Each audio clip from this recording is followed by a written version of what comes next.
आई सबसे पहले देवादिदेव महादेव गुरु के चरण में कोटि कोटि प्रणाम करतनी। हमार प्रणाम के स्वीकार करी, हमार प्रणाम के स्वीकार करी।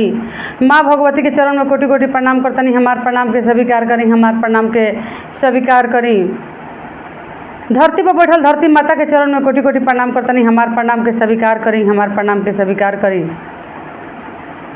साहब नीलम दीदी के चरण में कोटि कोटि प्रणाम करतनी। हमार प्रणाम के स्वीकार करी, हमार प्रणाम के स्वीकार करी। जहाँ तक हमारा आवाज़ आ रहा बा हम सब गुरु भाई बहना के चरण में कोटि कोटि प्रणाम करतनी।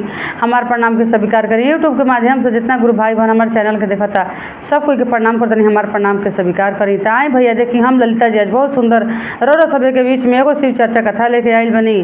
कथा है जाति पाति पर। देखी एगो धोबी जात के रही, एगो गाँव में एगो धोबी रहत रही, बहुत घमंडी रही, बहुत अहंकारी रही, उनका में बड़ी घमंड रहे, बहुत लालची रही। उनका कहीं से भी कह के पैसा चाहिए, उनका भक्ति ना चाहिए, उनका भगवान ना चाहिए, उनका पैसा चाहिए, पैसा के भूखड़ रही। जिससे उनका घर में एगो पतोह रहत रही, पतोह बड़ी पुजारी रही। पतोह कहस कि ये माँ जी घर में तो पूजा पाठ होबे करला जे करबे करीला, तनी हमरा के मंदिर जाए देती, तब मंदिर में जाके भगवान के जल चढ़ैती, तनी हम गुरु के चर्चा करती, शिव चर्चा करती, भजन करती, भक्ति करती। कहस कि सास उनकर कहस कि ना तहारा के ना जाए देव, तहारा नहीं खे जाए, हमनी के जात खातिर नहीं खे बनावल, ई बड़ा बड़ा जात खातिर बनावल बा, सब बड़ा जात के आदमी जाके बैठल बा, तू जेबू तहारा के लोग भगा दी। कहे कि कपड़ा धोली धोबिनिया एजा आयल भी मंदिर में, इहे कह के अपना पतोह के टाल देत रही, जाए ना देत रही।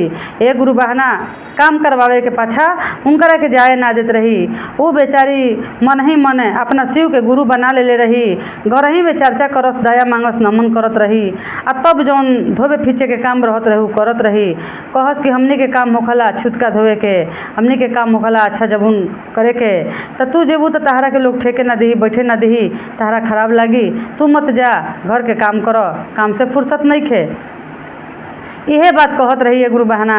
आ कह के उनका से काम करवावस, बेचारी के टाल देते रही, लेकिन मन ही मन अपना महादेव के गुरु बना ले रही। महादेव में लगन लगैले रहत रही, मन लगैले रहत रही, जहाँ रहत रही तहाँ गुनगुनात रहत रही, महादेव गुरु के भजन करत रहत रही।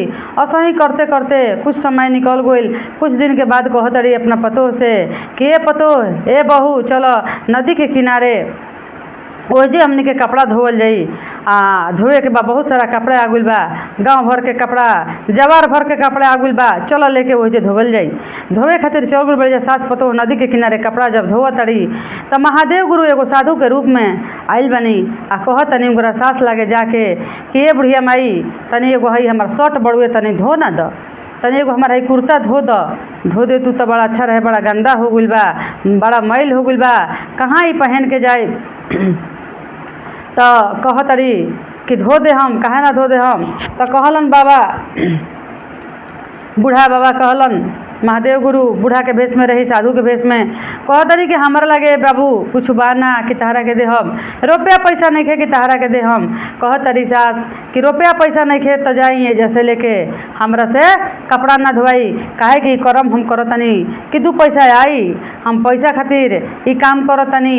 अगर रौरा हमरा के पैसा दे हम तो हम काम करम, ना तो रौरा चल जाइए जैसे। तब महादेव गुरु का कैले बने कि उनका पतोह लगे जाके देखाव तनी अपन शर्ट, कह तनी कि ए बाबू तनी हई हमारा शर्टवा धो दे, तू बड़ा गंदा हो गइल बा, कैसे पहन के जाई। तब कह तारी उनकर पतोह कि हाँ बाबा दे दी, हम काहे ना धो दे हमरा और कपड़ा दे दी हमरा के।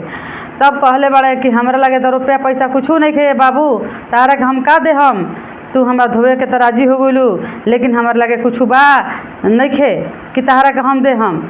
तब कहले बड़ी कि ए बाबा पैसा से ही सब काम ना होखला, हमरा के पैसा ना चाही, राउर आशीर्वाद ही बहुत काफ़ी बा, हमरा के दे दी, हम धो दी राउर कपड़ा दे देले बानी भोलेनाथ। कपड़ा दे के कहतनी कि ला धो दे बाबू। जब धोए लगली कपड़ा तो बड़ा प्रेम से कपड़ा धोले बड़ी, बहुत प्रेम से धोले बड़ी कपड़ा। तब भोलेनाथ कहले बानी, बाबा भोलेनाथ कि मांगा ए बेटी, तू कौन ऐसा वरदान मांगा तरू, हमरा लगे तो पैसा नहीं खे तहरा के पैसा दी, लेकिन तहरा के हम दिल से दुआ दे दब तो तहरा मिल जाई, तू बोला तहरा का चाही। तो कहली कि बाबा हमारा कुछ की जरूरत नहीं है, सब कुछ हमरा बा, हमरा कुछ ना चाही, रौर कपड़ा धो देनी, रौर कपड़ा ले ली अपन जाई। तो कहता बाबा कि ना ए बेटी, बिना तोरा के कुछ देले हम कैसे जाई। तहरा के तो दे के ही हमरा जाए के पड़ी, बोला तहरा का चाही।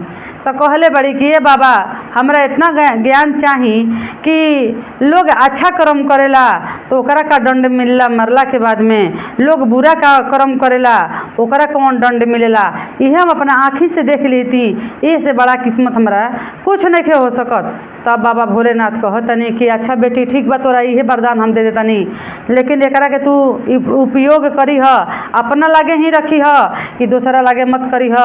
कि अगर दूसरा से बता देबू कि मंत्र हम जानी ना, तारा का हम मंत्र देतनी, वो मंत्र से तू जान सकबू कि अच्छा कर्म करे वाला कहाँ गइल और बुरा कर्म करे वाला कहाँ जाता। ये मंत्र के तू जप करबू तो तारा सब चीज़ दिखे लगी, लेकिन तू दूसरा के सामने शेयर ना करी ह, ना तो पत्थर बन जेबू केहू के बता देबू। तो कहली कि ठीक बा बाबा हम केहू के ना बताइम, रौरा हमरा के ज्ञान दही। तो एगो मंत्र रहे, उहे बाबा मंत्र उनकरा के सिखैनी, यही मंत्र से तू देख सकत रहू कि लोग कैसे कैसे मरला के बाद में जाला। मंत्र देले बानी बाबा भोलेनाथ, ले ले बड़ी मंत्र के उपयोग करतड़ी। जब उनकर सास मर गइल बड़ी, कुछ दिन समय निकल गइल बा, तब उनकर सास मर गइल बड़ी। जब उनकर सास मर गइल बड़ी तो मंत्र से देखतड़ी कि तनी देखी तो हमार सास कैसे जातड़ी, के लेके जाता। जब मंत्र के उपयोग कैले बड़ी तब उनकर सास दिखतड़ी कि आइल बड़ुए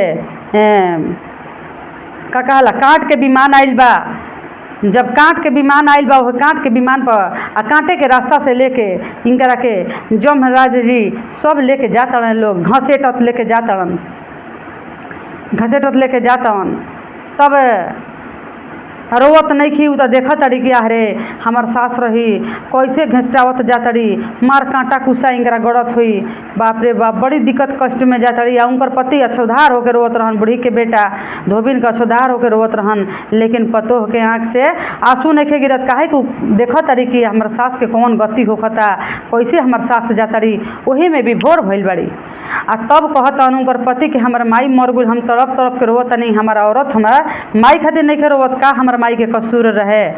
गोइल बन मंजिल करे खातिर, लेकिन ओजा उहे घाट पर सोचतन कि ओ रे हमार माई मर गइल, सारी जीवन कमैलस, लेकिन हमार औरत हमारा माई खातिर एगो बूंद एगो आंसू ना गिरैलस। हमारा माई खातिर कौन ऐसन कसूर, कौन ऐसन गलती हमारा माई से भई रहे। जाइम तो घरे पूछब। आइल बन घर में मंजिल करके, लेकिन पूछे के उनकरा हिम्मत नहीं के पड़ल। गुरु बहना कुछ समय निकल गइल बा, कुछ दिन के बाद कहत हमें एगो गांव में एगो पंडित मर गइल रहन, वह गांव में एगो पंडित मर गइल बन। तो अपन उपयोग कैले बड़ी, वह मंत्र के जप कैले बड़ी, वह मंत्र से देखत अड़ी तो पंडित जी के सोना के विमान आइल बा, फूल के विमान आइल बा, वही फूल के विमान पर जातन आ फूले के रास्ता से जातन। तब कहतरन आ खूब रोवतड़ी कि हमार सास कैसे घिसटावते गोली, आज दान पुण्य दानी रहती, दान कैले रहती, पुण्य कैले रहती, पूजा पाठ कैले रहती, तो उनको खातिर फूल के विमान आई रही, फूल के रास्ता से जैती, कितना गति भइल हमारा सास के। आइए पंडित जी के देखी दानी प्रतापी पुण्य प्रतापी रहन त कितना अच्छा से जात रहे। इहे कह के सोच के रोवत रही, देखत रही।